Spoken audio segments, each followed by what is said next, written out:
권민아 선교사님은 황사무엘 선교사님과 결혼해서 이 오남 일녀를 두고 있습니다. 2016년 말레이시아로 파송을 받아 선교사를 돕는 선교 사역, 그래서 미셔너리 서포트 미션이죠. MSM 사역을 하고 있고, 또 미혼모들을 돕고 힘겨워하는 이 땅에 많은 수많은 바보 엄마들 위로하고 사명자로 세우기 위해서 하나님의 마음으로 꿈꾸며 기도하고 있습니다.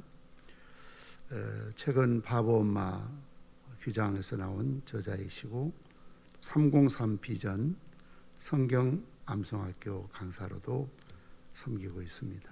오늘 좀 많이 참석해야 되는데 아마 학부모라고 하니까 우리 어르신들은 난 학부모 아니다 생각했는지 참석을 작게 한 것 같고, 또 옛날 같으면 교회에서 점심을 드시고 기다렸다가 이런 세미나에 참석하는데 요즘 코로나 때문에 교회에서 휴식을 할 수 없기 때문에 아마 식사 문제도 그렇게 해서 참석을 많이 못하신 것 같습니다. 오늘은 세미나이기 때문에 다른 특별한 순서는 다 생략하고 우리 권민아 선교사님에게 시간을 많이 드리는 것이 좋을 것 같다는 생각이 들어서 잠깐 이리로 올라오시죠.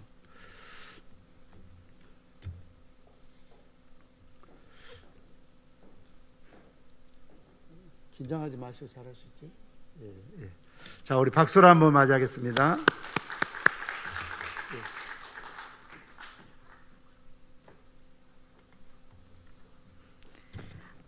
이렇게 오늘 비가 많이 오더라고요. 그래서 비가 와서 많이 오시겠나 걱정스러웠는데 그래도 이렇게 비바람을 뚫고 이 자리에 오신 여러분 한 분 한 분 정말 귀하고 감사하고 환영하고 축복합니다.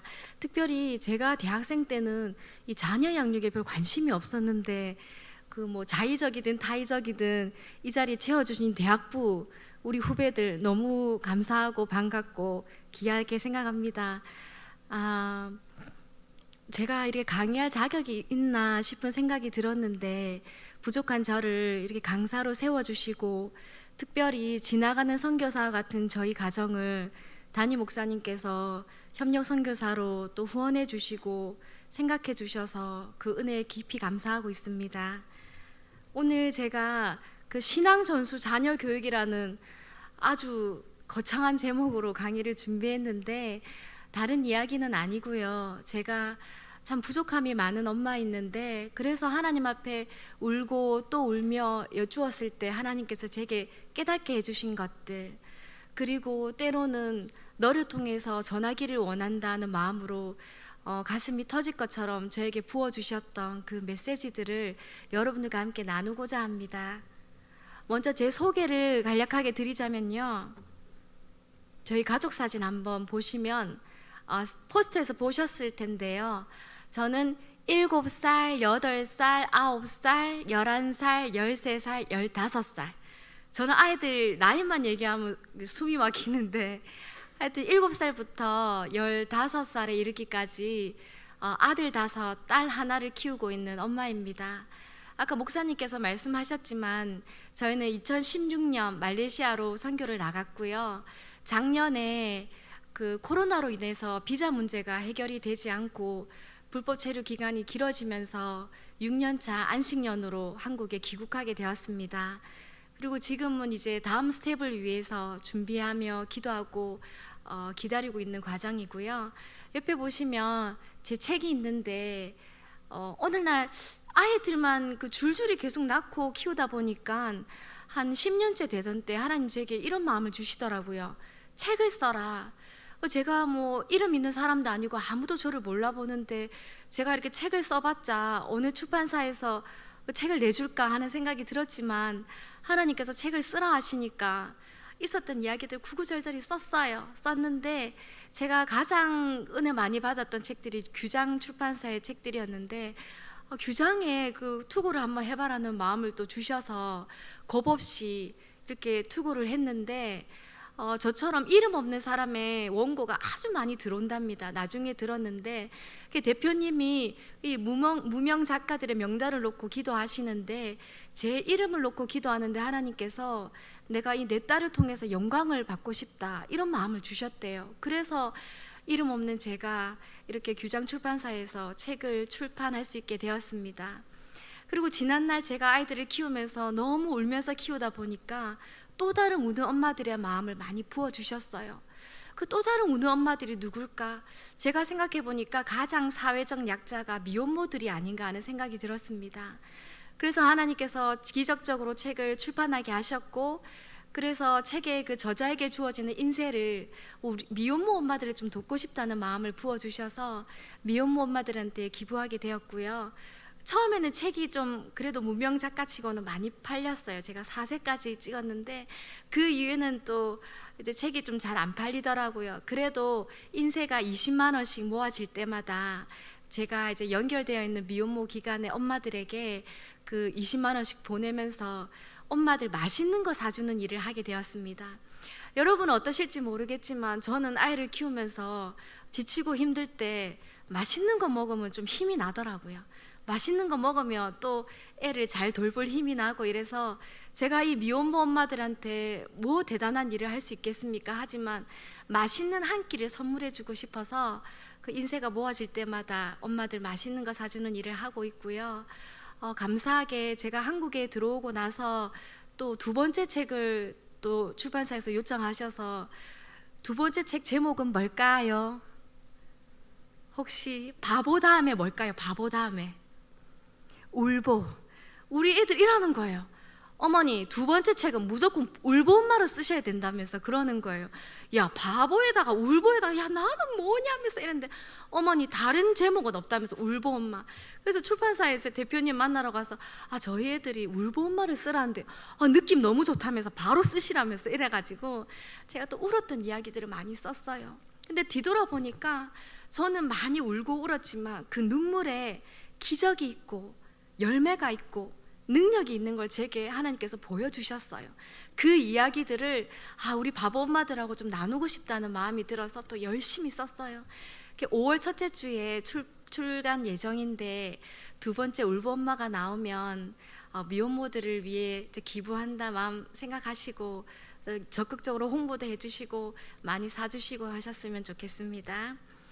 그리고 사람들이 저에게 저희 가정에 가장 많이 물었던 질문이 뭐냐면 원래부터 그렇게 애를 많이 낳을 생각이었냐고 많이 여쭤보셔요. 그럼 제가 뭐라 할까요? 네, 저는 대학생 때부터 애를 너무 많이 낳고 싶었어요. 이렇게 대답하지는 않죠. 왜냐하면 제 계획이 없었거든요. 저는 제가 6명을 키우고 있을 거라고는 상상도 못했는데 지난 시간을 뒤돌아보니까 첫째를 낳고 또 이렇게 갑작스럽게도 둘째가 생겼어요. 그러면서 그 다음부터는 하나님께서 제게 사연을 주셨어요. 그 사연을 다 말하자면 시간이 너무 짧을 것 같고 하나님께서 또 제가 홈스쿨을 하고 있었는데 홈스쿨 모임에 갔더니 입양을 해서 키우시는 사모님들을 보게 하시는 거예요. 그래서 저렇게 입양을 해서도 그렇게 키울 수가 있구나 하는 것을 보게 되었고 그 이후로부터 하나님께서 제게 기도할 때마다 네가 태어났는데 부모가 없어서 울고 있는 저 아이들을 네가 키워주지 않겠냐는 그런 마음을 계속 주시는 거예요.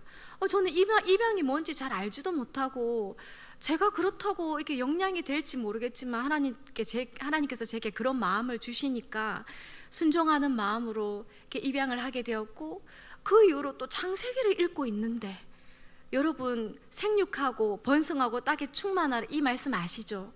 누가 이 말씀을 읽고 애를 많이 낳는단 말입니까? 근데 저는 그 말씀을 읽는데 너무 마음이 뜨겁더라고요. 왜냐하면 하나님께서 사람을 처음 창조하시고 난 다음에 처음 하신 말씀이 너 생육해, 너 번성해, 너 땅에 충만해 이 말씀이더라고요. 근데 이게 하나님이 다 뜻이 있으시지 그냥 하시는 말이 아니겠구나. 그래? 하나님 그럼 저 애 더 낳겠습니다. 이렇게 기도했더니 또 바로 생기더라고요.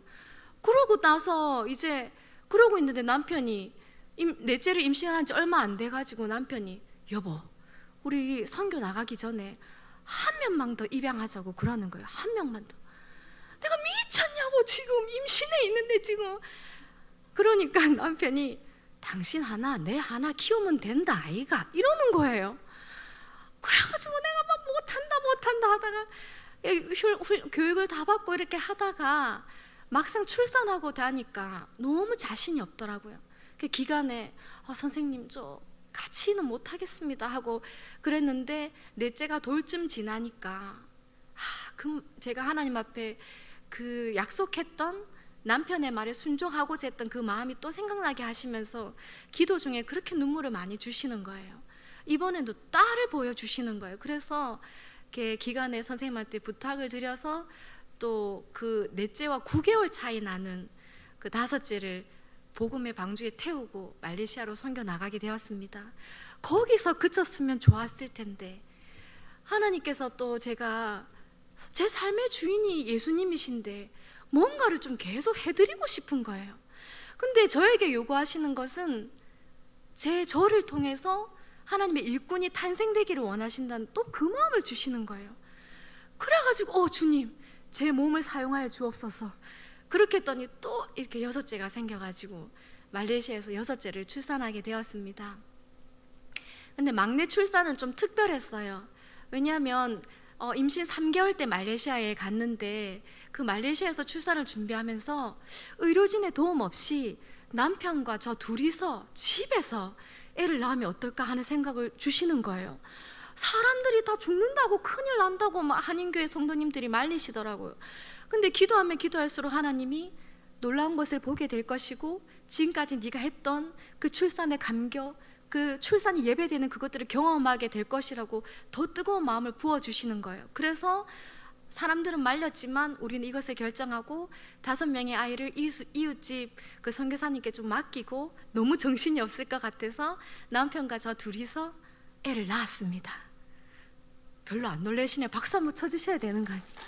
집에서 우리 둘이서 애 낳았는데 말레이시아에서. 그래서 돌아보니까 남편하고 저랑 하는 말이, 진짜 우리 진짜 대책 없이 진짜 겁도 없이 간도 크고 미쳤다 뭐 이런 생각을 하게 되거든요. 그때 우리 어쩔 뻔했냐 그랬는데, 저는 지금도 그때를 생각하면 남편하고 저 둘이 있다가 한 존재가 갑자기 태어났는데 셋이 된 이 감격이 너무 크고, 하나님께서 저를 여자로 창조해 주신 이게 너무 감격스러웠던 그때를 잊을 수가 없습니다. 저희가 출산 과정을 찍자고 했는데 너무 정신이 없어가지고 출산 과정은 못 찍고요, 출산 직후에 영상으로 남겼는데 같이 한번 보실게요.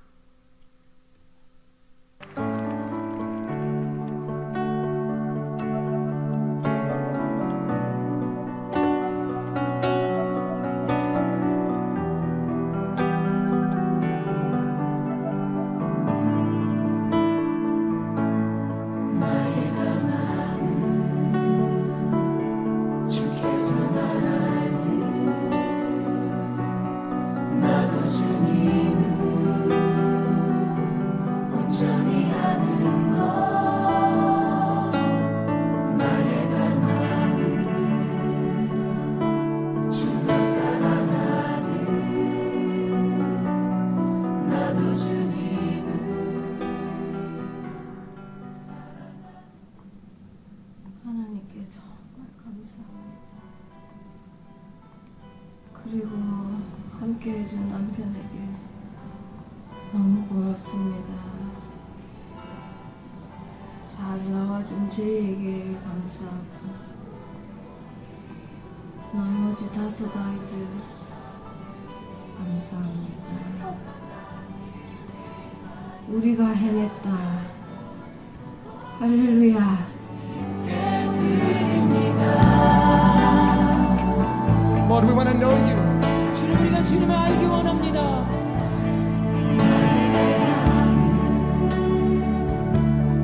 내 모든 삶을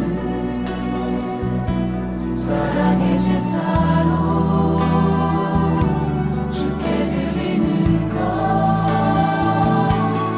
내 사랑 주의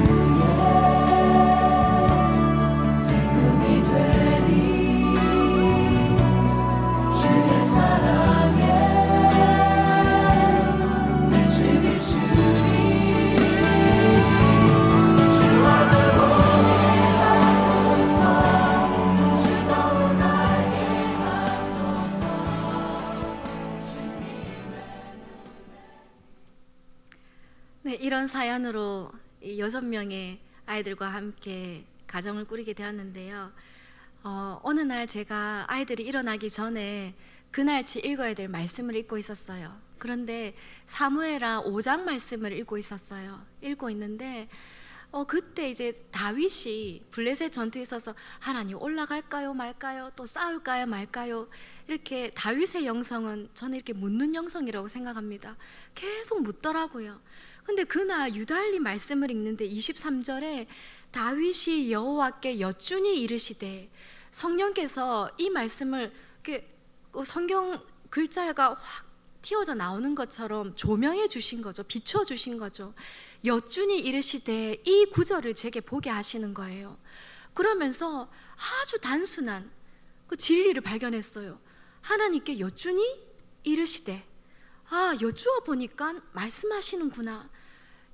이 말씀을 저에게 주시면서 하나님의 그 안타까운 마음을 제게 많이 부어주셨어요. 다른 영역에서도 마찬가지겠지만 요즘 시대에 검색 육아라는 말이 있잖아요. 사람들이 아이를 키우다가 무슨 문제가 생기고 질문이 생기거나 어려움이 생길 때 어떻게 합니까? 검색창에 검색을 해서 이러하는구나 지식을 얻고 그렇게 하잖아요. 근데 하나님께서 제게 주신 그 하나님의 아픈 마음은 뭐냐면, 사랑하는 내 딸아, 이 아이를 향한 선하고 완벽한 계획이 나에게 있는데 왜 나에게 묻지 않느냐? 나에게 물어야 내가 대답을 할 텐데, 나에게 물어야 내가 가르쳐 줄 텐데, 오늘날 많은 크리스찬들이 하나님께 묻지 않고 이 완벽한 디자인을 갖고 계신, 정답을 가지고 계신 하나님께 여쭈어 보지 않고 그저 전문가를 쫓아다니고 책을 하고 검색을 하고, 여기에 대한 하나님의 아주 안타까운 마음을 제게 부어주셨습니다. 그러면서 저의 경우가 생각나더라고요. 저는 26살 때 그 총신대 신대원 그 2학년 전도사님과 결혼을 했고요. 그래서 27살에 바로 아기 엄마가, 첫째를 출산하고 아기 엄마가 되었는데, 저희 첫째가 영아산통을 했어요. 50일, 생후 50일부터 영아산통을 했는데, 이 영아산통의 특징이 뭐냐면 아직도 명확한 원인이 제대로 밝혀지지는 않았지만 아주 고통스럽게 뭐에 찔린 듯이 이렇게 우는 울음이 특징이거든요. 그리고 딱 정해진 시간이 되면 울어요. 예를 들어서 저희 세이는 오후 5시만 되면 우는 거예요. 어떻게 해도 달래지지 않는 그 울음을 오후 5시부터 한 1시간이나 2시간 정도 자기 울음을 다 채워 끝이 나는 거예요. 아무리 해도 달래지지 않는 그 아이를 보면서 제가 육아에 대한 자신감을 완전히 잃어버렸습니다. 어떤 엄마가 되었냐면, 저희 친정어머니가 부산에서 친정 그 몸조리를 하고 이제 같이 대구에 저를 데려다 준다고 오셨다가, 제가 애가 울면 뭐 젖을 줄까, 뭐 기저귀를 갈아줄까 해야 되는데 이러고 있는 거예요. 손을 벌벌 떨면서 어떻게 해야 될지 몰라서. 그래, 저희 어머니 다시 돌아가셔야 되는데 돌아가지도 못하고 6개월 정도, 그 생후 6개월까지 저랑 함께 아이를 키워주셨어요. 저는 그런 바보 엄마였습니다. 그렇게 제가 이런 엄마니까 주위에서도 저를 얼마나 걱정했겠습니까?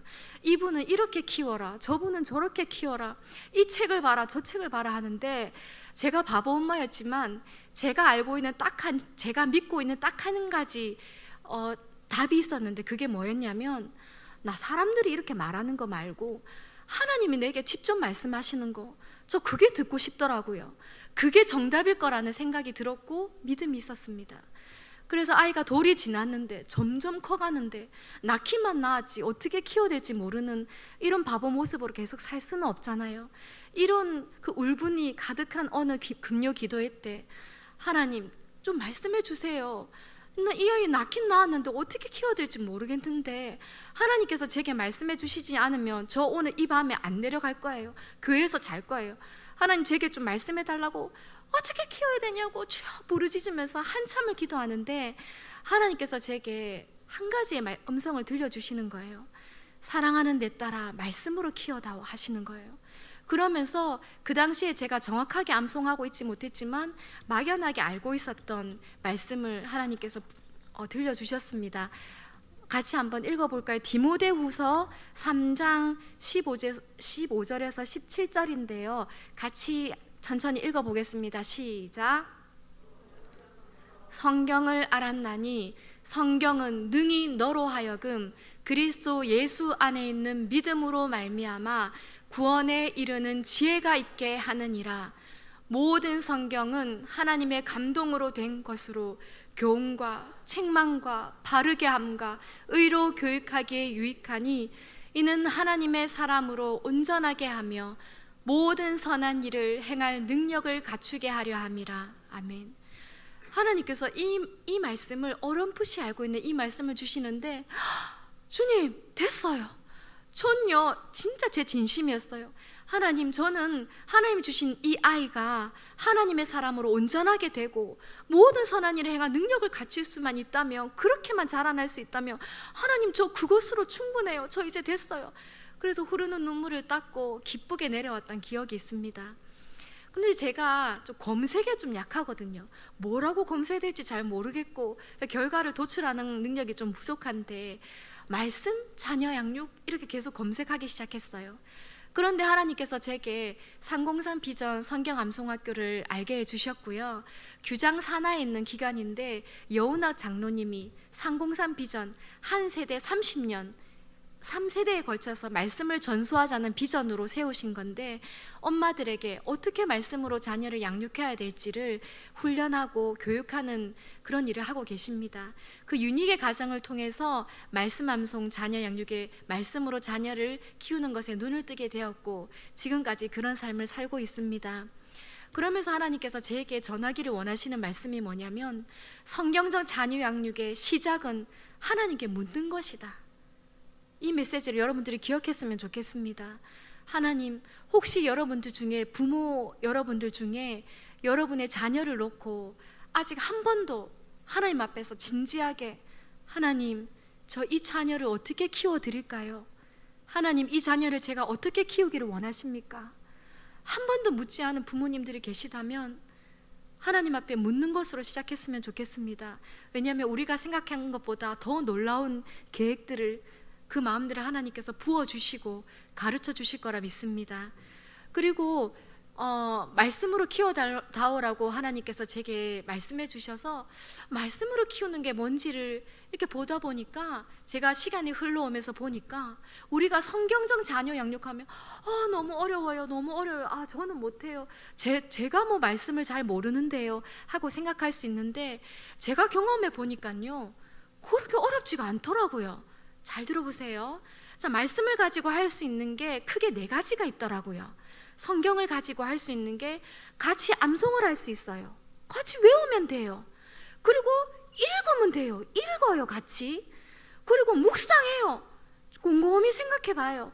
같이 쓰면 돼요. 너무 쉽더라고요. 그래서 우리가 막연하게 성경적 자녀 이러지만 아니더라고요. 여러분, 하나님은 전지하신 분이십니다. 각자 부모된 우리의 역량을 다 알고 계신다는 말씀이죠. 성경을 모르는 부모도 있고 아직 초신자도 있고 뭐 다양하잖아요. 그런데 그런 우리에게, 야, 너 말씀을 깊이 이렇게 해가지고 막 이렇게 해. 저는 지난 10몇 년간 양육을 하면서 하나님께서 부족한 저에게, 야, 너 왜 이렇게밖에 애를 못 키우냐? 너 이렇게밖에 못해? 이런 말씀 한 번도 하시지 않았어요. 늘 하나님 앞에 울면서 기도할 때 제가 몸부림치는 그것으로, 하나님, 저 그래도 말씀으로 좀 키워드리고 싶어요 하면서 눈물로 몸부림치는 것을 하나님께서 귀하게 여기시는 분이셨어요. 하나님께서 우리가 할 수 있는 역량 안에서 함께 하기를 원하시더라고요. 아까 그 화면 다시 보여주실래요? 보시면 저는 저 사진을 보면 제 자신이 좀 짠한데요. 저 때가 애들 나이가, 제 품에 있는 애가 1살, 3살, 5살 이런 애들이고, 또 뱃속에 임신을 하고 있는데 입덧하는 시기였거든요. 꽥꽥하면서 애들 오전에 앉혀놓고 이렇게 그 머리를 묶었는지 풀었는지 저런 모습으로 지금 아이들과 예배를 드리고 있는데, 말씀으로 키워달라고 하시면서 또 다시 주시는 감동이, 아이들을 유치원이나 그 기관에, 어린이집에 기간에 보내지 않고 아이들이 가장 집중을 잘할 수 있는 시간이 오전 11시, 10시 이럴 때이더라고요. 그 오전에 아이들의 집중력이 가장 높은 그 시간에 말씀을 하자, 같이 예배 드리고 그 집중력이 높은 시간에 암송을 하고 그 다음에 같이 성경을 읽자 이런 마음이 들어서 아이들을 기간에 보내지 않고 목사님 아직 넘기시면 안 됩니다. 네, 보내지 않고 이 시간에 집중해서 이것을 하자 하는 마음이 들어서 했었는데요. 화면을 다시 보여주세요. 저희가 했던 게 제가 나중에 후반부에도 말씀 암송에 대해서 얘기할 텐데요. 말씀 암송, 말씀 자체를 외운다는 것은 조기 신앙 교육에 가장 적합합니다. 여러분, 아이들이 저 같은 경우에는 아이가 말을 하기 시작하잖아요. 그러면 어머 우리 애 말한다 이게 아니라 자 이제 시작되었다. 너도 방으로 들어와라. 말을 하기 시작하면 이제 암송을 하는 거예요. 아이들이 글을 몰라도 글을 읽을 줄 몰라도 말만 할 수 있으면 말씀을 심어줄 수 있으니까 조기 신앙 교육에 가장 적합합니다. 그리고 성경 읽기도 1년 1독으로 할 수도 있고, 제가 너무 극한 육아에 힘겨웠을 때는 성경을 못 읽어 나갈 때 다시 한번 그 도약하자 하는 마음으로 누가 성경 많이 읽나 이런 대회도 했었거든요. 그런 것처럼 말씀의 끈을 붙잡기 위해서 노력했었고, 요즘에 그 어린아이들도 글을 몰라도 유아들부터 큐티를 할 수 있잖아요. 각 출판사마다 그 유아용 큐티가 너무 잘 돼 있습니다. 저는 유치원 어린이집을 보내지는 않았지만 유아용 큐티를 통해서 색칠하기도 있고 만들기도 있고, 그래서 말씀 읽어주고 같이 활동하면서 그런 시간들을 보냈었고요.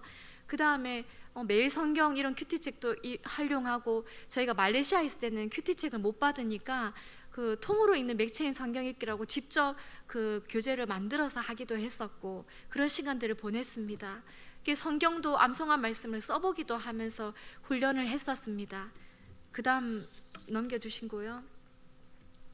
제가 이렇게 시간을 보내오면서 하나님께서 제게 깨닫게 하시는 것은 부모가 함께하고 또 함께 한 거를 서로 나누는 게 가장 중요하구나 하는 거를 깨닫게 되었습니다. 혹시 저나 여러분들이나 부모된 우리의 모습 속에서 야 너 그 주일학교에서 하라 하니까 암송해, 그리고 너 읽으라 하니까 읽어, 이렇게 그치는 것이 아니라 아이가 읽으면 나도 같이 읽고, 아이가 암송하면 같이 해서 오늘 읽었는데 이렇더라, 암송했는데 이런 말씀인 것 같네, 그런 부분을 가지고 함께 나눈 것이 너무 중요하구나 하는 것을 깨닫게 해주셨어요. 저희 집 같은 경우에는 저녁에 가정예배를 드리는데, 가정예배 때 이제 기도 제목 나누기 전에 각자 자기가 오늘 큐티한 거, 오늘 성경 읽은 것 중에 가장 와닿았던 거, 그런 말씀을 같이 나누고 있거든요. 그러면 그때 읽었던 말씀을 나누면서 야 삼손이 막 그러면 되나 이러면서, 이번에도 막 레위인이 첩을 그래 12등이 나누면 되나 이러면서 그냥 읽었던 말씀을 같이 하면서 서로 나누어 보는데, 그것들이 아주 유익하고 그게 제자 양육이구나 하는 많은 깨달음이 들었습니다. 그래서 어느 날 제가 재미없으신가요? 한두 분씩 나가시네요. 그래도 꿋꿋하게 하겠습니다. 또 언제 세워질지 모르는 자리니까. 하나님께서 제가 이제 어느 날 자려고 이렇게 침대에 딱 누우려고 하는데, 사랑하는 내 딸아 미나야, 탁월함이 아니라 순종이다, 이 메시지를 전해달라고 하시는 거예요. 아까 앞서서도 말씀드렸지만 우리가 다 부족하잖아요. 저는 바보 엄마이기 전에 바보 사모했어요. 무슨 말씀이냐면 26살에 결혼하자마자 사모님 저를 부르더라고요. 근데 저는 제가 뜨거웠지만, 청년 때에 뜨거웠지만 말씀을 잘 몰랐어요. 그래서 혹시나 말씀에 대해서 사모님이 이렇게 물어올까 봐 항상 조마조마한 고개 숙인 바보 사모였습니다. 그런 제가 아이들과 함께 하다 보니까 그냥 제가 잘 모르지만 하나님 이렇게 말씀으로 키워달라고 하니까 순종해서 같이 하려고 하는 이거를 하나님께서 귀하게 여기시더라고요. 그러면서 하나님께서 한 장면이 떠오르게 하셨어요. 그건 뭐냐면, 이것은 나의 이 명령은 초신자도 순종할 수 있다 하는 메시지를 주시더라고요. 그건 뭐냐면 어느 초신자 엄마가 있었어요. 그런데 자기도 잘 모르잖아요. 하지만 자기가 믿게 된 이 신앙을 자녀에게도 물려주고 싶어서 함께 성경을 읽자고 하는 거예요. 우리 또 나가시네? 그러면서 또 함께 또 암송하자고 하는 거예요. 그런데 그렇게 하다가 애가 엄마 이건 뭐예요? 잘 모르겠는데요, 물어올 수가 있잖아요. 그럴 때 엄마가 야 사실은 나도 믿은 지가 얼마 안 돼서 잘 모른다, 우리 손을 잡고 목사님한테 가자 하는 거예요. 음료수 하나 싹 사들고 목사님한테 가서 목사님도 아시겠지만 제가 초신자라 잘 모르는데 우리가 같이 읽다 보니까 암송하다 보니 이런 게 잘 모르는데 이게 뭡니까? 목사님이 얼마나 기쁘시겠어요. 저는 제 남편이 목회자여서 남편한테 물으면 되니까 찾아가지 않았지만 제가 평신도였거나 제 남편이 모른다면 저는 손을 잡고 목사님한테 갔을 것 같아요. 목사님 그러면 너무 귀하지 않겠습니까? 그쵸? 가는 거예요. 그리고 우리가 잘 모르지만 우리 아이가 잘 알게 해달라고, 하나님을 잘 알아갈 수 있도록, 말씀을 잘 알아갈 수 있도록 기도해 달라고, 그렇게 기도받고 오면서 흐뭇하게 아이의 손을 잡고 우리 오늘 하나 알게 되었네, 다음에도 모르면 또 찾아가자, 이러는 초신자 엄마를 하나님 진짜 귀하게 여기시고 기뻐하실 것 같다는 그런 장면을 떠오르게 해주시는 거예요. 그리고 제가 아이를 키우다 보니까 그때 제가 대구에서 부교육자로 섬기고 있을 때 어떤 부흥 강사님이 오셨어요. 그러면서 여러분 저는 자녀가 3명인데 애가 3명이다 보니까 영적 침체기가 한 10년 갑니다 하시는데 사람들이 맞다 이러면서 이러시는 거예요. 근데 제 안에 그때 거룩한 어떤 이렇게 막 울분 이런 것들이 막 일어났어요. 왜냐하면 보라, 자식들은 여호와의 기업이요 태의 열매는 그의 상급이로다. 하나님이 우리에게 자 상을 준다, 네 상이야 하고 우리에게 주셨는데 우리가 영적 침체기로 하나님과 멀어지고 영적으로 메마른 삶을 살아가는 게 과연 하나님의 뜻일까 하는 의문이 제게 생겼습니다. 그때 제가 첫째를 얻고 어떻게든 은혜 받아볼 거라고 사무실이 너무 어수선하니까 그 2층에서 이렇게 애를 달래면서 말씀을 듣고 있었거든요. 근데 저는 속에서 그게 아니라고 생각했습니다.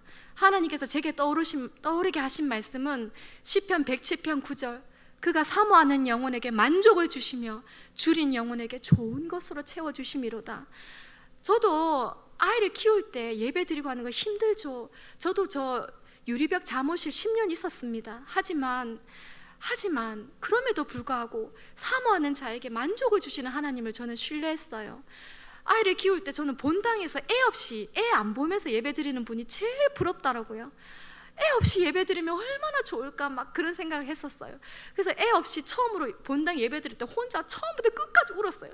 이게 얼마나 감격인가 이러면서 그랬는데, 물론 아이를 데리고 교회 오는 거 힘들죠. 교회 챙기려고 하면 아이들이 칭얼거리고 막 그러더라고요. 그래도 가면 좋다 이러면서 달래가면서 예배당에 와서 애를 이렇게 달래가면서 말씀 듣는데, 여기 애 없이 본당에서 드릴 때는 맛볼 수 없는 은혜를 맛보게 해주셨어요. 아이를 돌보다가 한 절의 말씀이 들렸는데 눈물이 줄줄 흐르고, 그리고 도저히 감당할 수가 없어서 큰애들은 이렇게 재우고 신생아 막둥이만 업고 새벽에 기도하러 가면 꼭 교회만 가면 깨요 또. 근데 다시 또 재우기에는 또 어떻게 할 줄 모르니까 업은 채로 본당 뒤에서 이렇게 기도를 하는 거예요. 하다가 등도 아프고 힘드니까 저 본당 벽에 이렇게 짚고 주여 불쌍히 여겨 주시옵소서 하고 이렇게 기도를 하는 거예요. 여기 앉아서 기도할 때랑 애를 업고 본당 벽을 짚으면서 기도할 때 하나님이 어떤 은혜를 부어주시겠습니까? 저는 전문 얼마들에게 권면하고 싶습니다. 아이를 들쳐 업고 교회로 나와야 됩니다. 기도하러 와야 됩니다. 기도해야 사는 것을 보여줘야 됩니다. 우리 엄마 저렇게 줄줄이 애를 젖먹이면서도 눈물로 기도하는구나. 예배자는 애가 있을 때나 없을 때나 어떤 상황과 환경에도 변함이 없구나. 이것을 우리가 보여줘야 된다 생각합니다. 그래서 저 잠옷실이 비어있는 것이 아니라 젊은 얼마들로 가득 차야 될 줄 믿습니다. 그리고 하나님께서 제게 깨닫게 해주시고 경험하게 하신 것은, 제가 애를 6명 키우면서 사건 사고가 얼마나 많았겠습니까? 그 중에서도 저희 둘째가 그 말더듬을 시작했거든요. 4살 때부터 말을 더듬었는데 어머니 물을 주세요 이러더라고요. 그러더니 그게 좀 심해져서 나중엔 첫 마디도 못하겠다고, 말을 못하겠다고 울음을 터뜨리는 애 앞에서 제가 얼마나 마음이 무너졌는지 모릅니다. 제가 청년 때도 뜨겁게 기도했지만 눈물, 콧물, 침까지 흘려가면서 기도는 안 해봤거든요. 근데 애가 뭐 문제가 생기고 아프니까 그렇게 기도하게 되더라고요. 하나님 그 침까지 흘리면서 하나님 어떻게 해요? 애가 말을 못하겠다고 하는데 말을 더듬는데 그래 기도하는데 하나님이 그때도 이제 말씀 암송을 계속하고 있었는데 사랑하는 내 딸아 계속해서 말씀 약을 먹여라 말씀을 계속해서 먹여라 하시는 거예요. 그래서 아이가 스트레스 받지 않도록 조금씩 아주 조금씩 이제 말씀을 암송하고 기도해주고 같이 기도하고 그런 시간을 보냈는데 몇 달이 지나니까 자기가 암기하고 있는 외우고 있는 말씀을 암송할 때는 애가 말을 안 더듬더라고요. 할렐루야 외치면서 이제 다 나았다는 생각이 들더라고요. 아니나 다를까 시간이 좀 지나니까 말더듬이 사라졌습니다. 그리고 저희 그 넷째가 말레이시아에 있을 때 7살 때 어느 날 아이가 이러는 거예요. 처음에 눈을 껌뻑껌뻑 했어요. 눈을 껌뻑껌뻑 하더니 시간이 지나니까 이러는 거예요. 이건 뭐지 하다가 조금 지나니까 이런 소리를 분 단위로 초 단위로 나중에는 내기 시작하는 거예요. 하루 종일. 저는 처음에 몰랐어요. 근데 보니까 그게 그 틱 장애더라고요. 이 아이가 음성틱을 시작했는데 지금은 좀 담담하게 말할 수 있지만 정말 많이 울었습니다. 정말 많이 힘들었습니다. 하루 종일 그 소리를 내는 아이를 보면서 가슴에 못이 박히는 것 같더라고요. 그래가지고 제가 그 전에도 많이 기도했고 뜨거웠지만 아이가 음성틱 소리를 낼 때는 하루에 2번 기도 안 하면 못 살겠더라고요. 아이가 일어나기 전에 새벽에 기도하고 또 잠들고 나면 기도하고 그런 시간들을 보냈었는데요. 이 애가 사람 구실을 할 수 있을지 모르겠더라고요. 너무 소리를 계속 내니까 공부는 할 수 있을지 뭐 대학은 갈 수 있을지 직장은 결혼을 할 수 있을지 모르겠더라고요. 그렇게 기도하고 있는데 하나님이 아니나 다를까 그때 방법이 없었어요. 그 말레이시아 가서 뭐 통역해가면서 이런 상황을 다 설명할 병원을 갈 수도 없었고 그래서 그때도 제가 붙들 수 있는 거는 이 말씀밖에 없더라고요. 그래서 아이가 또 힘들지 않게끔 말씀 암송 같이 하고 암송하고 난 다음에 아이의 머리에 손을 얹고 기도해 줬어요. 하나님 우리 로이 오늘 암송 잘했습니다. 로이가 암송한 이 말씀이 로이의 몸과 마음을 치료하는 치료약이 되게 해주세요 하고 기도를 했거든요. 그러면 시키지도 않았는데 로이가 아멘 아멘 하더라고요. 저희가 그 시간을 보냈는데 지금은 어느 순간 그 틱 장애가 조금씩 사라져서 지금은 음성틱 소리를 내지 않게 되었습니다. 여러분들한테 무슨 말씀을 드리고 싶냐면 저도 앞으로 아이들이 아직 많이 커야 되잖아요. 또 어떤 위기의 상황이 또 어떤 문제가 일어날지 모르겠지만 여러분 저는 무능력하지만 저는 바보 엄마이지만 저에게는 붙들 끈이 있어요. 아무리 절망스럽고 아무리 힘든 순간에도 저는 붙들 끈이 있어요 여러분. 그런데 뒤돌아보니까 다른 엄마들은 붙들 끈이 있나? 숨을 쉴 수 없을 만큼 고통스러울 때 자녀를 놓고 붙들 끈이 있을까? 이런 마음이 들더라고요.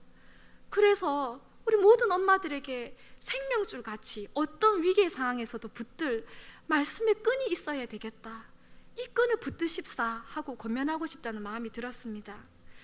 그리고 하나님께서 제게 깨닫게 해주신 것은 우리가 생각하는 그런 그림 있잖아요. 내 자녀를 뭐 이 정도의 대학과 이 정도의 직장 이런 애로 키워야지 이게 아니라 하나님이 나를 부모로 세우셨는데 뭘 원하실까? 하나님은 나에게 어떤 걸 원하실까?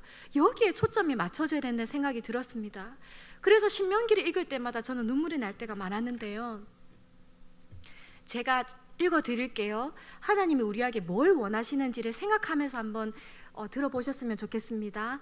신명기 4장 9절 말씀, 너는 그 일들을 아들들과 내 손자들에게 알게 하라. 신명기 4장 10절, 그들이 세상에 사는 날 동안 나를 경외함을 배우게 하며 그 자녀에게 가르치게 하리라. 신명기 6장 2절 말씀, 곧 너와 내 아들과 내 손자들이 평생에 내 하나님 여호와를 경외하며 내가 너에게 명한 그 모든 규례와 명령을 지키게 하기 위한 것이며, 신명기 6장 7절, 내 자녀에게 부지런히 가르치며 집에 앉았을 때에든지 길을 갈 때에든지 누워있을 때에든지 일어날 때에든지 이 말씀을 강론할 것이며, 신명기 20장 21절, 후일에 내 아들이 내게 묻기를 우리 하나님 여호와께서 명령하신 증거와 규례와 법도가 무슨 뜻이냐 하거든 너는 내 아들에게 이르기를 우리가 옛적에 애굽에서 바로의 종이 되었더니 여호와께서 권능의 손으로 우리를 애굽에서 인도하여 내셨나니 신명기 31장 13절 또 너희가 요단을 건너가서 차지할 땅에 거주할 동안에 이 말씀을 알지 못하는 그들의 자녀에게 듣고 내 하나님 여호와 경외하기를 배우게 할지니라. 신명기 32장 46절 47절 그들에게 이르되 내가 오늘 너에게 증언한 모든 말을 너희의 마음에 두고 너희의 자녀에게 명령하여 이 율법의 모든 말씀을 지켜 행하게 하라. 이는 너에게 헛된 일이 아니라 너희의 생명이니. 이 특별히 마지막 너에게 헛된 일이 아니라 너희의 생명이니 이 말씀을 제가 묵상하는데 하나님이 저로 하여금 이것을 좀 전해주기를 원하시는 거예요. 사랑하는 내 딸아, 이름 없는 너는 네가 아무 보잘것없다 생각하지만 내가 너를 세울 테니까 이 일을 자녀들에게 말씀을 가르치고 이 말씀대로 살자고 이 말씀대로 사는 게 중요하다고 가르치지 않는 이 일을 헛된 일로 여기는 이 세대를 향해서 너 목소리 높여서 외쳐라. 이것은 헛된 일이 아니라 사람이 살고 주는 것과 관계된 생명이라는 것을 전해라 하는 말씀을 많이 부어주셨습니다. 그 다음 말씀 보시면 저는 청년회 때 제가 엄청 뜨거웠거든요. 그래서 그때 제 꿈이 뭐였냐면 저는 복음을 전하는 사람이 되고 싶었어요.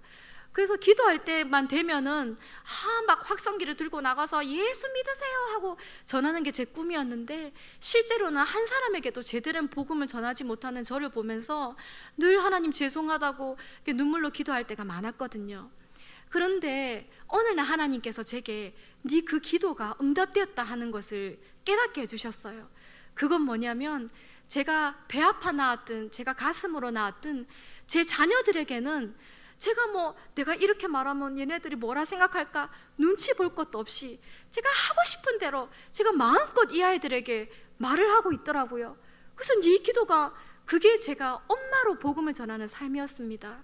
그러면서 하나님께서 제가 있었던 일들을 영화 장면처럼 지나게 하셨는데요. 어느 날 저희 막내 5살 된 제이를 앉혀놓고 암송을 이제 할 때였는데 그날 암송해야 될 말씀이 히브리서 9장 27절 말씀이었어요. 한 번 죽는 것은 사람에게 정해진 것이요 그 후에는 심판이 있으리니 이 말씀을 암송하면서 그 5살 된 아이를 앉혀놓고 제이야, 사람은 한 번은 죽는다. 너도 죽고 나도 언젠가는 죽고 우리 다 죽는다. 그런데 죽고 나면 그게 끝이 아니야. 예수님을 너의 삶의 주인, 구원자로 네가 믿고 영접해야 저 천국에 갈 수 있어. 너 천국 가고 싶어? 지옥 가고 싶어? 천국이요 이러더라고요. 자, 기도하자. 그러면서 하나님, 우리 제이가 예수님을 구원자, 삶의 주인으로 영접하고 천국에 갈 수 있게 해달라고 뜨겁게 기도했던 장면을 떠오르게 해주셨어요.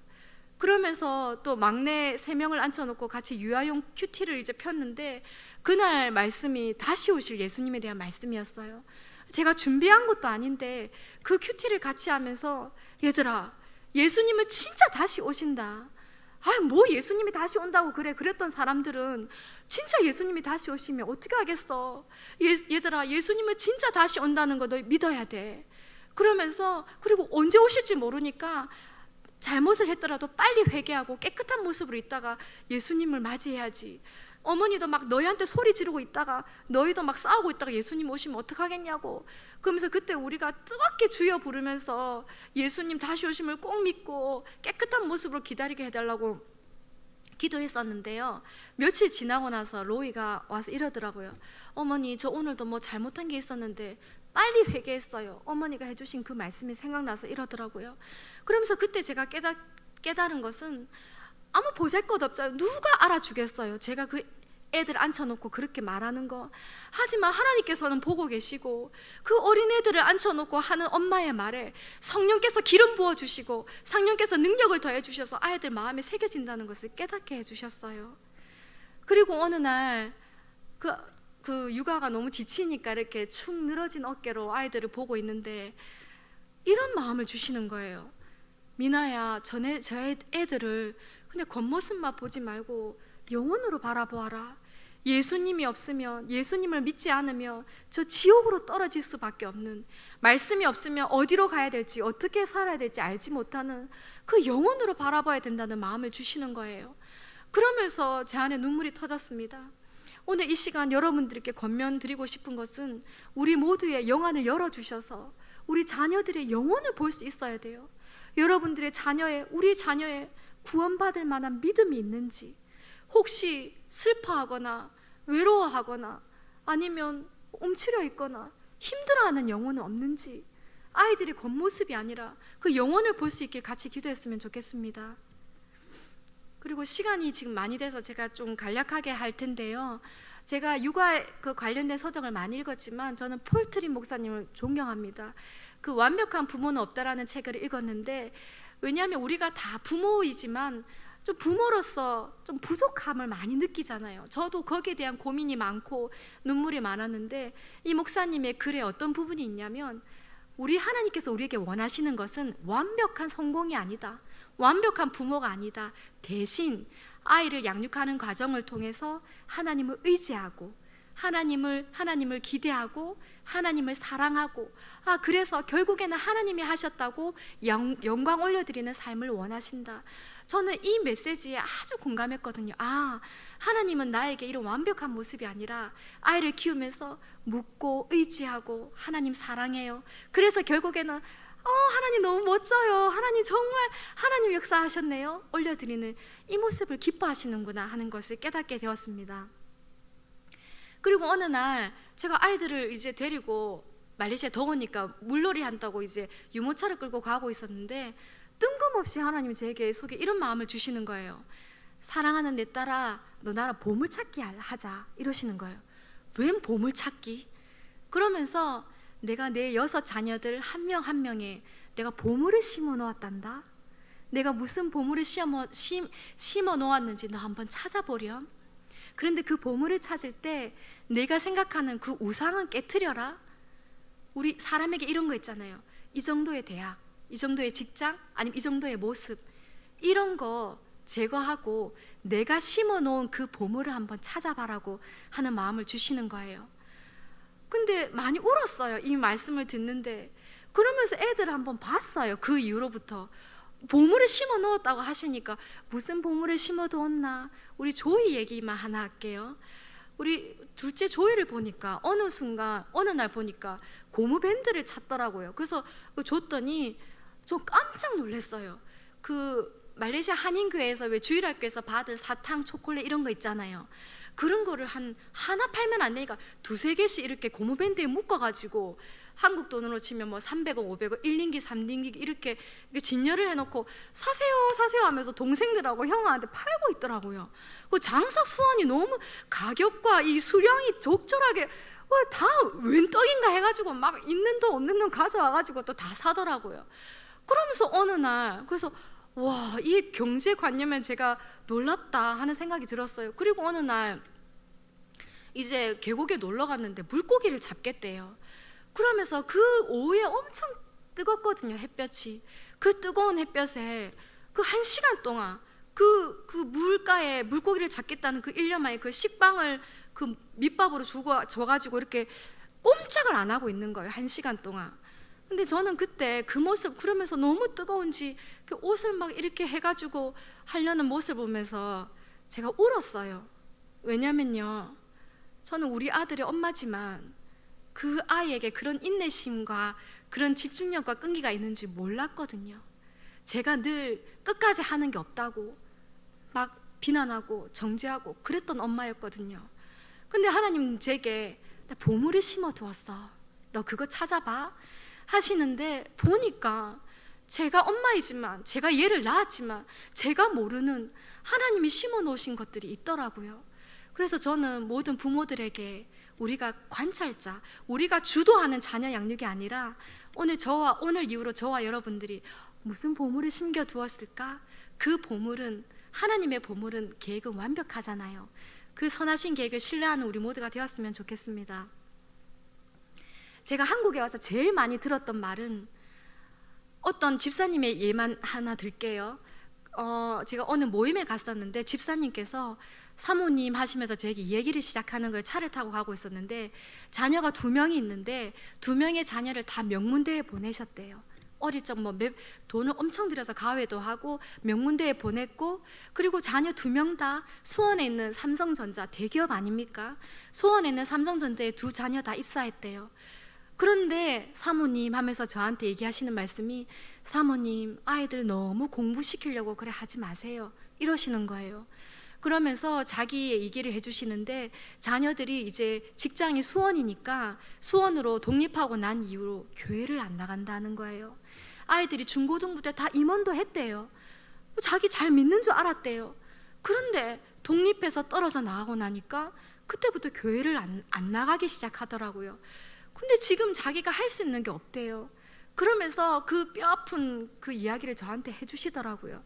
한국에 오고 나서 죄송하지만 평신도부터 목회자 가정에 이르기까지 오늘날 뭐 이게 귀엽고 이런 줄 알았는데, 오늘날 보니까 이 아이들은 믿음이 없는 거예요. 신앙에서 점점 멀어지고 있는 모습이 너무 안타까워 하시더라고요.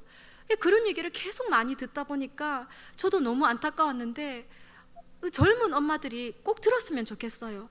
아이들이 영아부, 유치부 때는 다른 게 중요한 게 아닙니다. 저는 짧은 인생을 살았지만 인생을 살아가면서 때를 분별하는 게 중요하다는 생각을 많이 했습니다. 이때에 무엇을 해야 되느냐, 지금 뭐 해야가 중요할 때인지를 분별을 해야 돼요. 아이들이 어렸을 때는 영어를 하는 것이, 수학을 하는 것이 중요한 게 아닙니다. 어렸을 때 아이들이 외부에서 다른 세상적인 가치관과 생각과 문화들이 들어오기 전에 신앙, 하나님에 대해서 먼저 자리를 잡게 해줘야 돼요. 이 일들을 해야 돼요.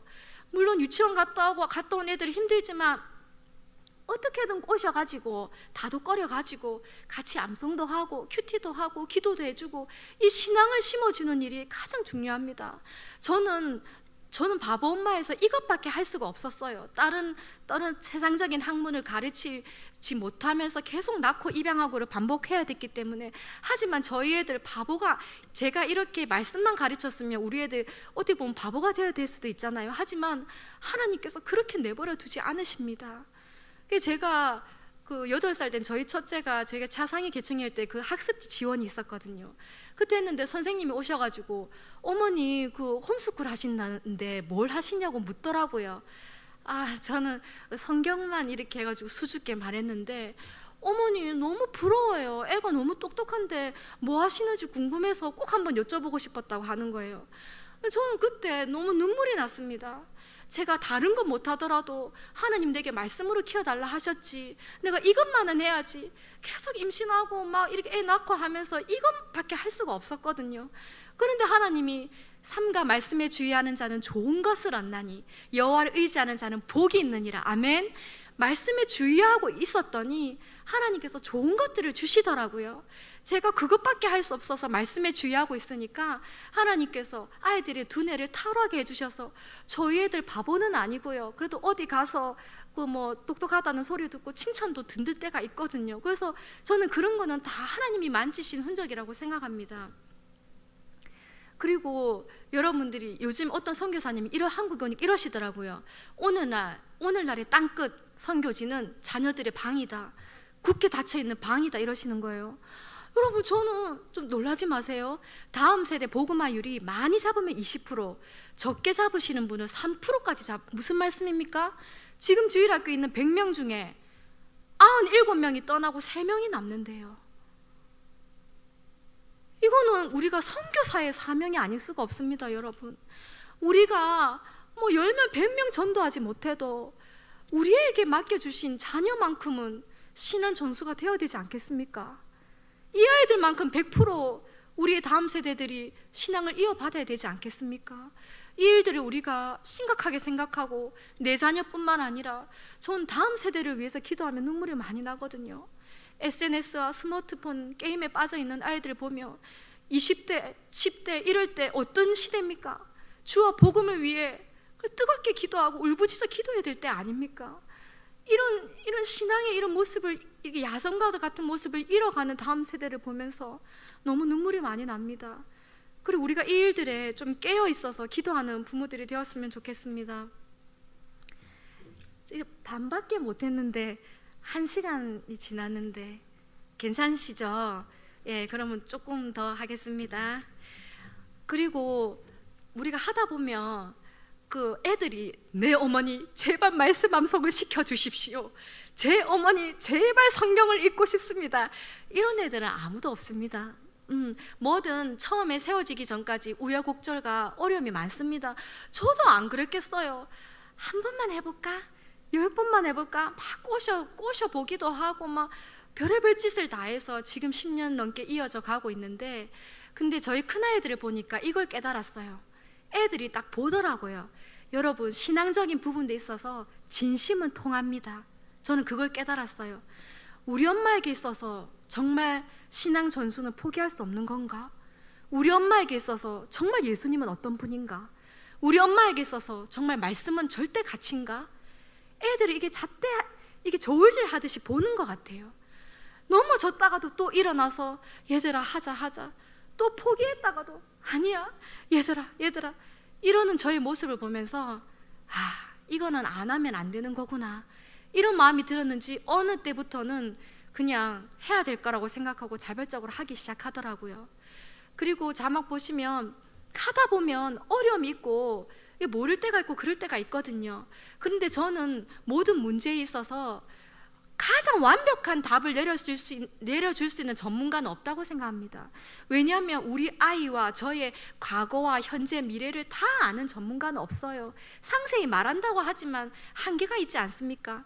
하지만 야고보서 1장 5절에 어떤 말씀이 있냐면, 너희 중에 누구든지 지혜가 부족하거든 모든 사람에게 후히 주시고 꾸짖지 아니하시는 하나님께 구하라, 그리하면 주시리라. 아멘. 이 말씀을 꼭 붙들었으면 좋겠습니다.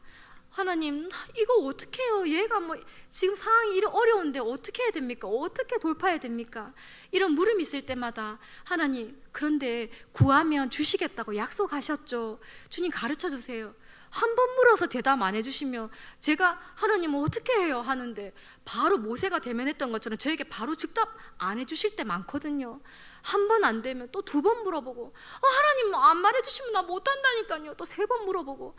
근데 놀라운 게 뭐냐면요, 묻고 물을 때마다 제가 지식이 필요하면 하나님이 책을 연결해 주시고요, 제가 또 만나서 사람을 통해 들어야 될 조언이 있다면 제가 도저히 만날 수 없는 사람의 관계를 열어주셔서 사람을 만나게 해주시고, 또 때로는 검색이 필요하다면 검색을 통해서 알게 해주셔서 하나님이 어떤 통로로든 해결할 수 있는 방법들을, 조언들을 주신다는 것을 믿으셨으면 좋겠습니다. 이제 본격적으로 좀 말씀 암송에 대해서 말할 텐데요, 제가 말씀 암송만 가지고도 1시간 강의를 할 수 있는데 지금 이미 1시간이 지났어요. 이거 짧게 하겠습니다. 암송 들어가기 앞서서 저희 아이들 암송 영상이 많지만 좀 코믹 영상이 있어가지고 한 가지 함께 보도록 하겠습니다.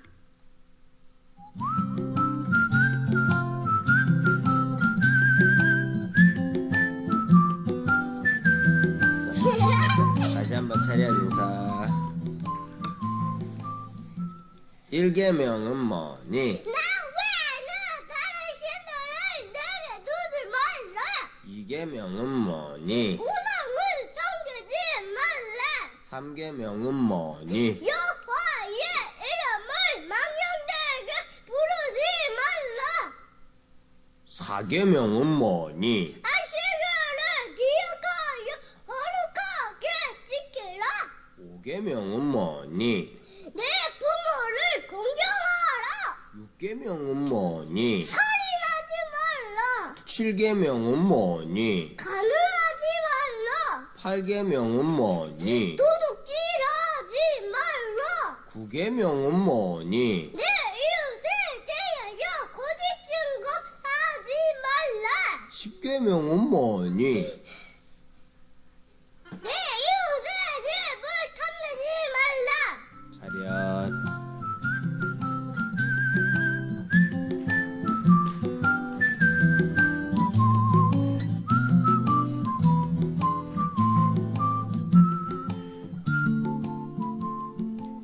저렇게 아이들 암송 영상을 다 찍어놨는데요, 마지막 그 메시지처럼 이 마음에 잘 새겨져서 언제 어디서든 생각나서 그 말씀대로 사는 아이들이 되기를 기도하는 마음으로 저희가 했었습니다.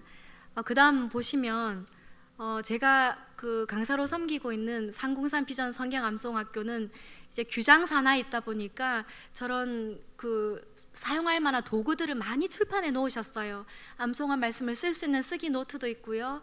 저렇게 성경 암송 노트도 있어요. 각 단계별 100절의 말씀을 이제 엄선해 가지고 말씀이 있으니까 저 순서에 따라서 어느 말씀을 암송 애들과 함께 해야 될지 모르겠다 하시면 저런 자료들이 충분히 있으니까 활용하시면 됩니다. 그 다음 보시면 말씀 암송의 그런 방향과 목표를 먼저 제시할 때 우리 흔히 보면 주일학교에서 이번 주에 암송한 말씀하고 다음 주에 또 새로운 말씀 하면서 암송을 했지만 아이들이 잊어버리거든요. 그런데 우리가 해야 될 암송은 그런 모습이 아니라요, 성인이 되어서도 아이들이 언제든지 생각해낼 수 있는 마음에 새겨진 말씀이 우리의 방향과 목표가 되어야 됩니다. 그래서 말씀을 반복하고 또 반복하고 또 반복해서 장기 기억으로 새겨질 수 있는 말씀을 암송하는 게 말씀 암송의 목표가 되어야 됩니다. 왜냐하면 한 번 하고 잊어버리는 말씀은 다시 기억해낼 수가 없잖아요. 그런데 반복하면 애들이 어느 순간 장기 기억에 새겨진 말씀이 되거든요. 그렇게 마음에 새겨진 말씀으로 하는 것이 우리의 훈련의 목적이 되어야 되고요. 암송에서 그러면 뭐 하냐? 암송이 뭐가 좋냐? 물으실 때 저는 아이들과 함께 무기로 빼어드는 말씀 암송에 대해서 많이 이야기를 나누었습니다. 그게 뭐냐면 우리가 말씀을 이렇게 암송하지만 우리가 일생을 살아가면서 이 암송한 말씀을, 내가 외운 말씀을 말씀의 검을 빼어드는 훈련이 중요하더라고요. 아무리 100절의 말씀을 암송해도 죄의 유혹이 있을 때, 내 마음이 힘들 때 말씀을 선포하면서 끊어내고 이겨내는 이 훈련들이 필요하더라고요. 그래서 아이들과도 함께 이런 것들을 많이 나누었는데, 저희 로이가 아까 틱을 했다고 했잖아요.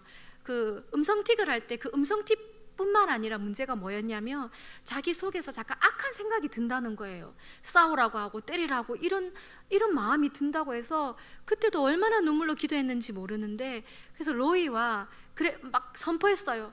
따라하라 하고 뭐 나는 하나님의 아들이다.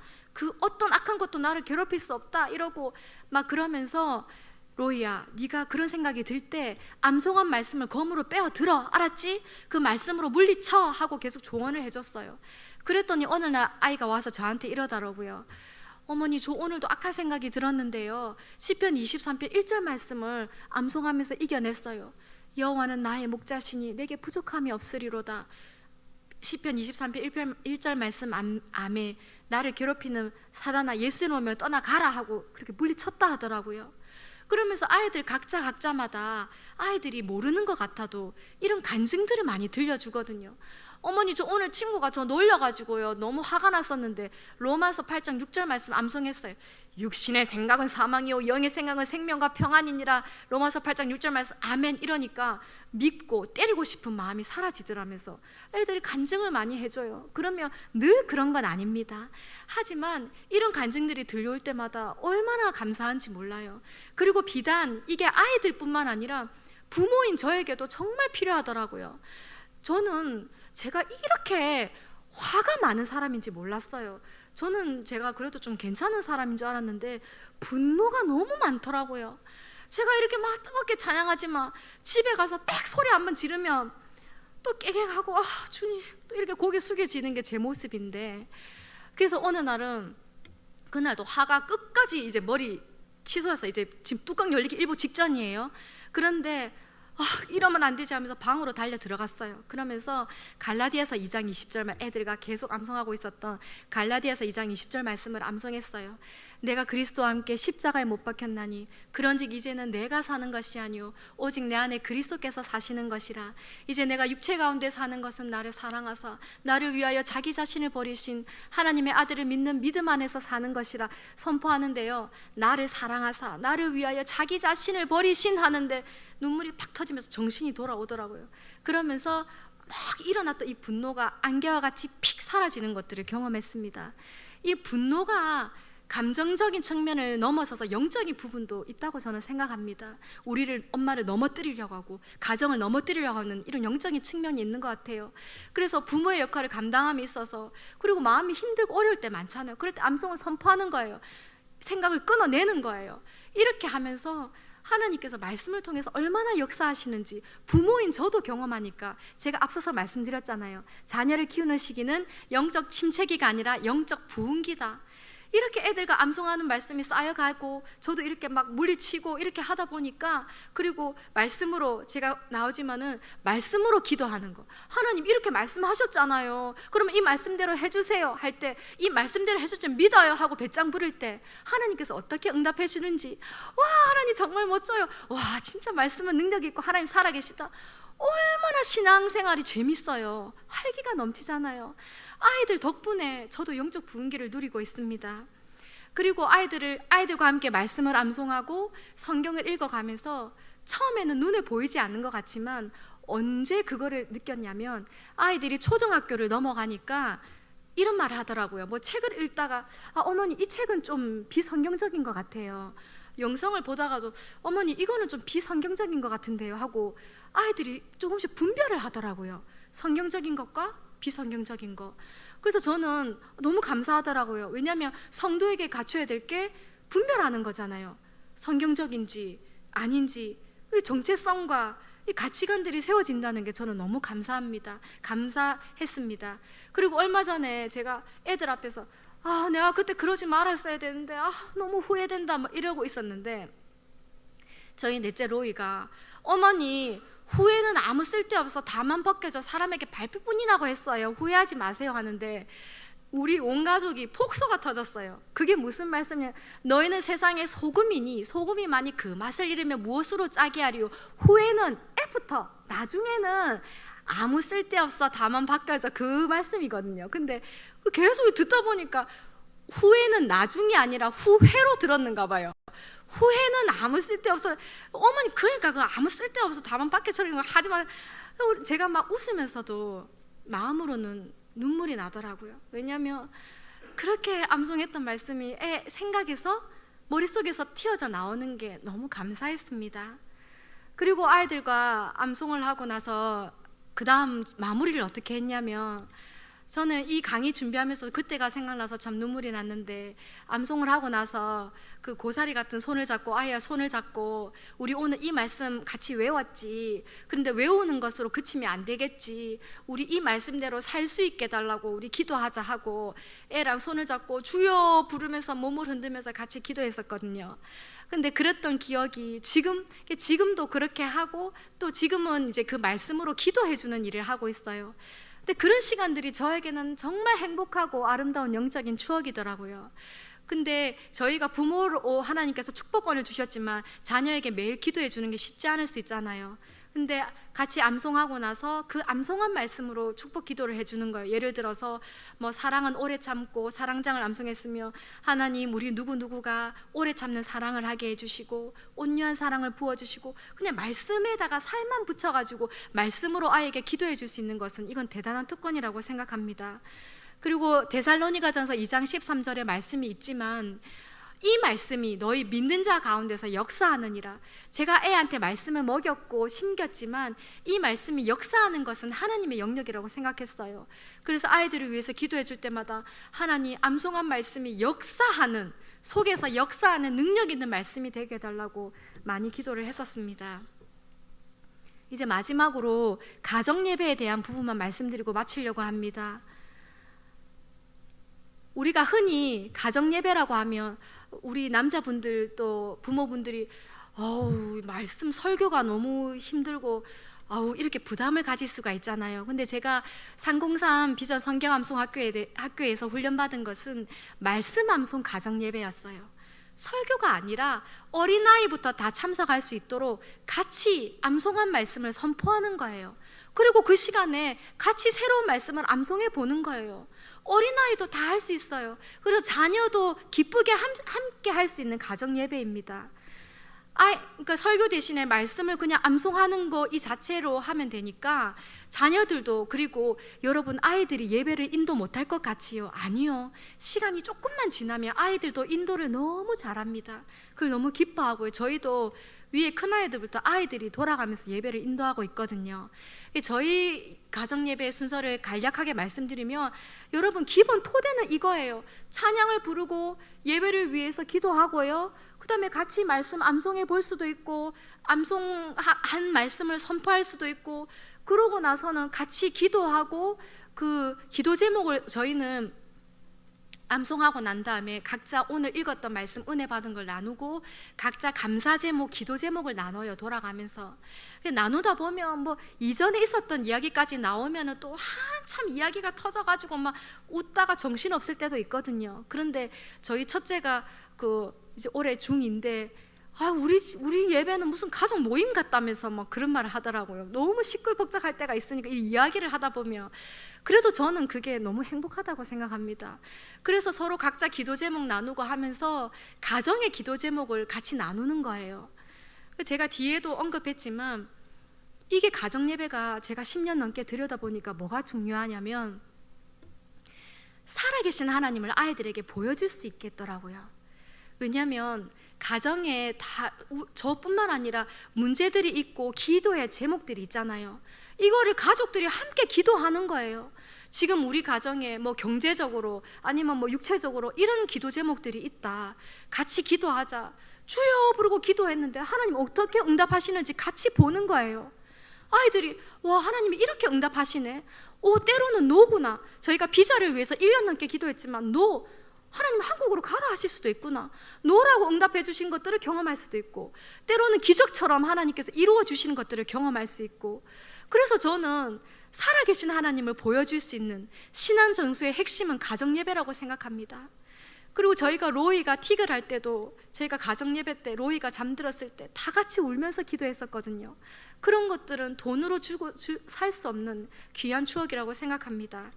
그렇게 같이 합심해서 기도하잖아요. 그리고 이번에 지금 대통령을 당선 위해서도, 그 선거를 위해서도, 나라를 위해서도 기도하고, 우크라이나를 기도하고, 뭐 기도 제목, 중보 제목을 놓고 같이 기도하고, 주기도문을 하고, 저희는 주기도문 하고 나서는 허깅하면서 마치거든요. 사랑합니다 하고 뽀뽀 짝짝짝 해야 이제 끝이 나요. 그런 것처럼 우리가 하루를 살면서 사랑한다는 말을 못할 때가 많잖아요. 근데 가정예배 순서로 있으니까 같이 뽀뽀하고 이렇게 허깅하고 하는 것도 참 중요하고 귀하다고 생각합니다. 그래서 하나님께서 제게 깨닫게 해주신 것은, 가정예배가 왜 중요하면 신앙에 있어서는 세대 차이가 없어야 된다. 왜냐하면 지금 오늘날 우리 부모님들이 눈물을 흘리면서 부르는 찬양을 아이들도 은혜 받으면서 부를 수 있어야 되고, 부모들이 주여 부르고 부르짖어 하는 기도를 아이들도 부르짖어 기도할 수 있어야 되거든요. 부모와 자녀 간에 세대 차이가 없어야 된다. 이 세대 차이를 없을 간격은 같이 예배 드리는 거. 처음에는 어려울 수가 있어요. 저도 처음에는 그 4살 된 아이를 붙잡고 할 때 그냥 제발 자리에만 앉아 있어라, 이렇게만 시작할 때가 있었거든요. 하지만 시간이 지나면서 자리를 잡게 되고, 지금은 가정 예배가 없었으면 어떡할 뻔했나 하는 마음이 들 때가 있습니다. 여러분들에도 권면 드릴 때 처음부터 뭐 매일 가정 예배 이러면은 너무 힘들 수가 있지만, 주중에 하루라도, 일주일에 한 번이라도 우리 가족이 다 같이 모일 수 있는 시간이 언제인지 생각하셔서 그 자녀들과 함께 온 가족이 가정 예배 드릴 수 있는 가정들이 되었으면 좋겠습니다. 그리고 제가 어떤 사모님을 통해서 한 집사님의 얘기를 들었는데, 이 집사님이 이 사모님에게 무슨 말씀을 하셨냐면, 사모님, 저 중학교 초등학교 고학년 애들을 데리고 지옥과 천국을 오고 가는 그 가정 예배를 제가 드리고 있다고. 그런데 이 팬데믹으로 온라인 예배가 많아지고 애들 이러고 있는 거 보니까 제가 진짜 정신을 안 차리면 안 되겠다는 싶은 마음에서 정말 버티듯이 이렇게 가정 예배를 매일 드리고 있다고. 지금은 이렇지만 언젠가는 우리 가정에 자리가 잡히겠죠 하는 이야기를 들었다고 저에게 해주셨는데, 정말 깨어있는 평신도라고 생각합니다. 지금 우리가 또 언제 또 제2의 어떤 다른 것이 올지 모르잖아요. 코로나가 터졌을 때도 우리가 교회를 못 갈 수도 있다는 거 생각이나 했습니까? 그런데 그런 시대가 되었잖아요. 저는 개인적으로 하나님 앞에 제가 생각을 해봤어요. 전쟁이 터진다, 교회를 못 간다, 성경책도 못 들고 있게 한다 했을 때 또 예배를 드릴 수 있겠더라고요. 왜냐하면 찬양 외우고 있는 거 있지요. 그 다음에 암송 외우고 있는 거 있잖아요. 저희 막내까지 한 79절 정도는 다 위에들도 다 하고 있거든요. 100절, 200절은 하고 있으니까 암송이 말씀이 내 안에 있잖아요. 성경책 없어도 어떤 말씀이든 빼어들 수 같이 암송 읽을 수 있잖아요. 선포할 수 있잖아요.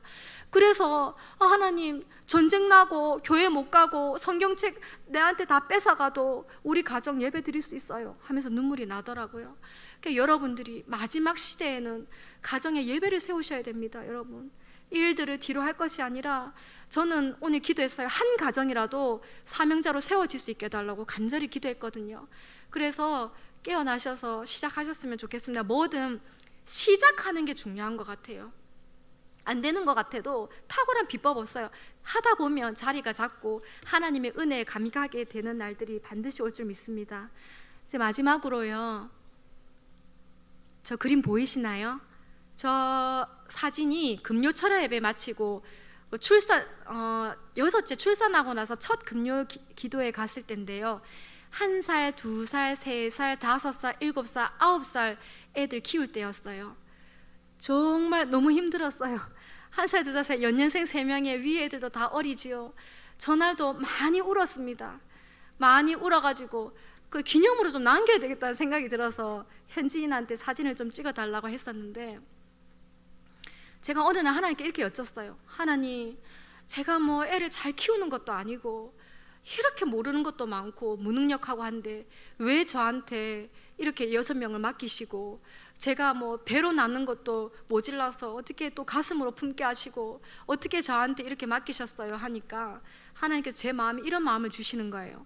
사랑하는 내 딸아, 나는 다른 거 필요 없고 이 영혼을 위해 울어줄 부모가 필요했다 하시는 거예요.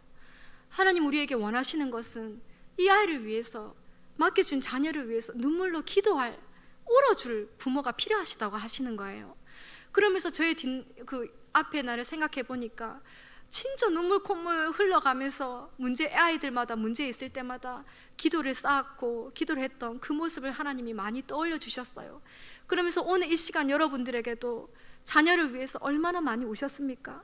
우리가 뭘 더 못해줘서, 우리가 뭐 다양한 게 아니라 우리에게 이 자녀를 위해 울 수 있는 눈물이 있다면 하나님께서 기뻐하실 줄로 믿습니다.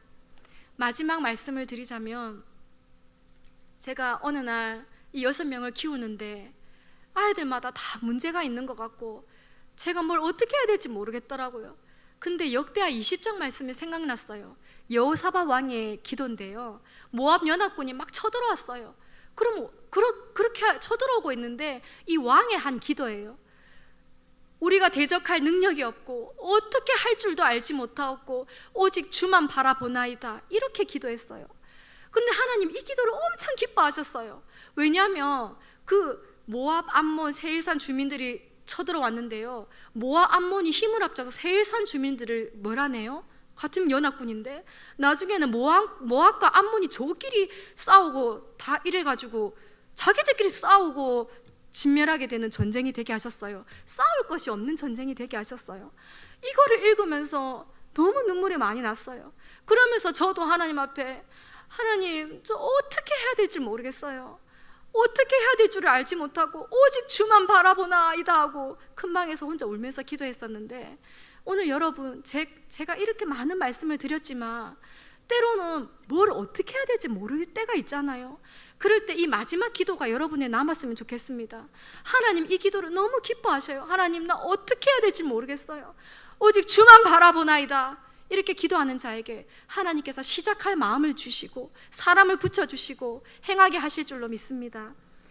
여러분, 제 강의는 끝이 났는데요, 제 말이 무슨 힘이 있겠습니까? 오늘 여러분들하고 저를 만나게 해주셨는데 같이 찬양 부르고 기도하고 마치도록 하겠습니다. 반주해 주실 분 안 계신가요? 하나님 아버지의 마음이라는 찬양 함께 부르고 기도하고 마치겠습니다.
이 시간 우리 여러분들의 자녀를 떠올려 보십시오. 성령님, 우리 자녀들의 영혼을 보게 하여 주시옵소서. 주님, 우리 자녀들에게 구원받을 만한 믿음이 있습니까? 주님, 제가 부족하더라도 제 입술을 열어서 자녀들에게 예수님에 대해서 전하게 하시고 말씀에 대해서 가르치게 하시고 함께 읽고 함께 암송하고 함께 써보고 함께 예배드리고 신앙을 전수할 수 있게 해달라고 이 시간 주여 한번 부르고 합심해서 기도하겠습니다. 주여! 하나님 아버지, 성령이여 이 시간 성령 하나님 만져주시옵소서. 하나님, 이 시간 부모님들의 마음을 만져주시고 영상으로 듣는 모든 부모님들의 마음을 만져주시고, 성령님 종에게 말씀하셨던 것처럼 사랑하는 내 딸아, 사랑하는 내 아들아, 말씀으로 키워다고 말씀하여 주옵소서. 하나님, 부모님들에게 함께 신앙을 전수할 수 있는 이 사명의 일에 하나님 일어날 수 있는 부모들을 세워지게 하여 주옵소서. 각 가정마다 사명자로 세워지게 하여 주옵소서. 우리가 어찌할 줄을 알지 못하고 오직 주만 바라보오니 하나님, 주를 바라보는 자에게 하나님께서 힘을 주시고 능력을 주셔서 우리가 이 사명을 완수할 수 있도록 하나님 앞에 부족함이 없고 하나님 원하시는 일을 해드릴 수 있는 모든 부모들이 되어질 수 있도록 하나님 도와주시옵소서. 우리의 다음 세대를 불쌍히 여겨 주옵소서. 우리의 신앙이 다음 세대에게 전수될 수 있도록 하나님 은혜를 더하여 주시옵소서. 하나님 아버지, 우리 대한민국 다음 세대를 살려주시옵소서. 주님 아버지, 하나님 아버지, 감사합니다. 우리를 부모로 세워주셨지만 우리에게 무슨 선한 것이 있습니까? 우리에게 무슨 능력이 있습니까? 우리가 한다고 하지만 뭘 얼마나 잘할 수 있겠습니까? 하나님, 이 시간 고개 숙인 우리 모든 부모들을 불쌍히 여겨 주시옵소서. 하나님, 우리에게 맡겨주신 자녀들을 불쌍히 여겨 주시옵소서. 하나님께서 한번 불쌍히 여겨주시면 그 인생이 살아날 줄로 믿습니다. 오직 주와 복음을 위해 헌신하겠다고 손드는 자녀들로 세워질 줄로 믿습니다. 하나님, 우리가 부족하지만 우리에게 감당해야 될 사명이 있다고 말씀하시는데 우리가 이 일들을 능히 감당할 수 있도록 주님 도와주시옵소서. 어찌할 줄 알지 못하였고 오직 주만 바라보니 하나님께서 힘을 더해주시고 능력을 부어주시고 함께할 사람을 붙여주시고 공동체가 세워지게 하시고 교회를 일으켜주셔서 이 일들을 능히 감당해내는 우리 모든 부모 세대가 되게 하여 주시옵소서. 미천한 저를 통해 말하게 하신 은혜에 감사합니다. 모든 영광 주님 홀로 받아 주시옵소서. 감사하며 예수님의 이름으로 기도합니다. 아멘. 감사합니다.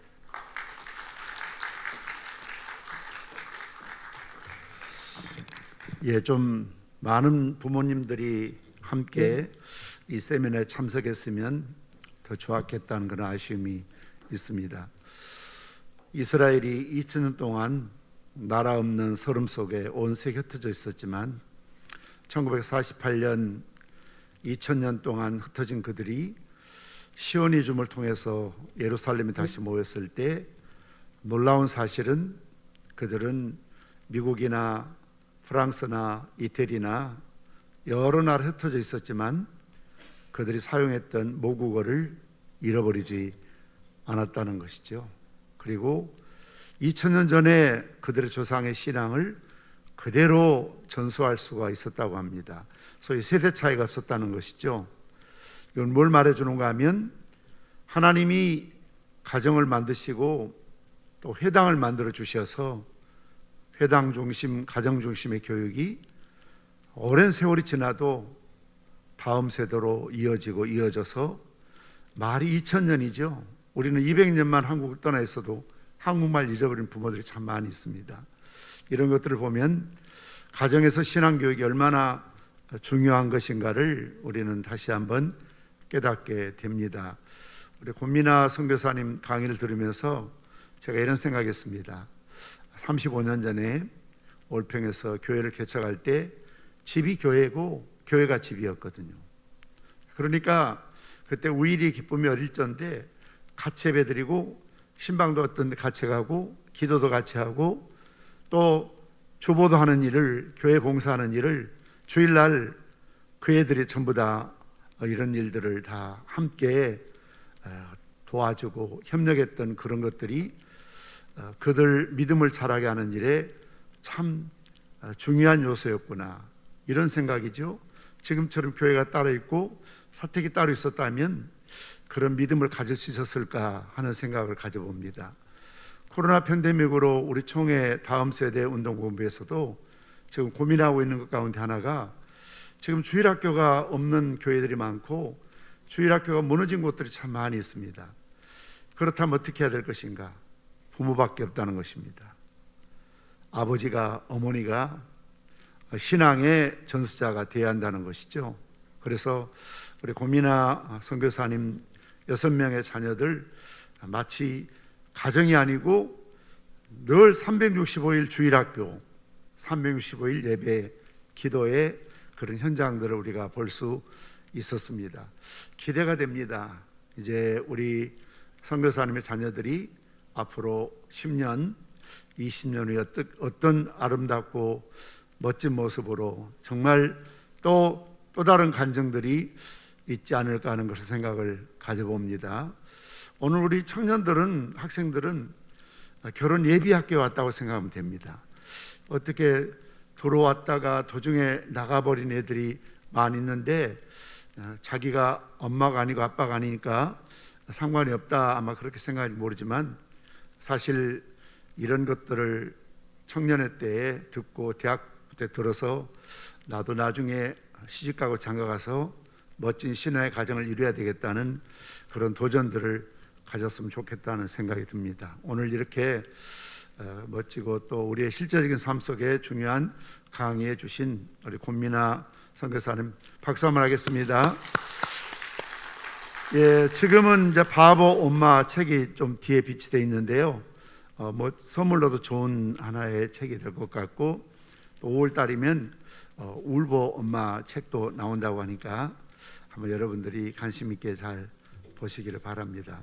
또 앞으로 기회 있으면 또 우리 선교사님 이런 어떤 좋은 세미나나 그런 데 좀 세워서 많은 분들에게 도전을 줬으면 좋겠다는 생각이 듭니다.